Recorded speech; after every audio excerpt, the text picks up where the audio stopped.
Welcome to the Slop Farm. Enjoy the video. You already have the essentials: a Flutter SDK path and a command prompt. First, make sure the SDK bin is on your path so the system finds Flutter. Open CMD now and type Flutter version. This single command returns the installed Flutter version, the active channel, and the embedded Dart version. Once done, note the channel and build number because that tells you if you're on stable, beta, or master, which affects compatibility and updates. Now dig into the details to understand what you saw.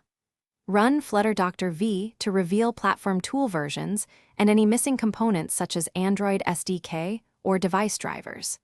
If you need to confirm exactly which Flutter binary is executed, run where Flutter on Windows. That helps when multiple SDKs exist.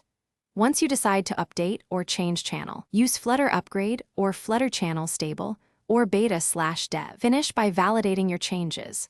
Close and reopen CMD so path updates apply, then run Flutter version to confirm the expected result. If the output still looks wrong, check for duplicate SDKs in path and remove or reorder them so the intended binary is used. Make sure to accept Android licenses with Flutter Dr. Android licenses when Android tools are involved. Troubleshooting tip: if version info remains inconsistent, reinstall the Flutter SDK to a clean folder and re-add only that bin to path to eliminate conflicts.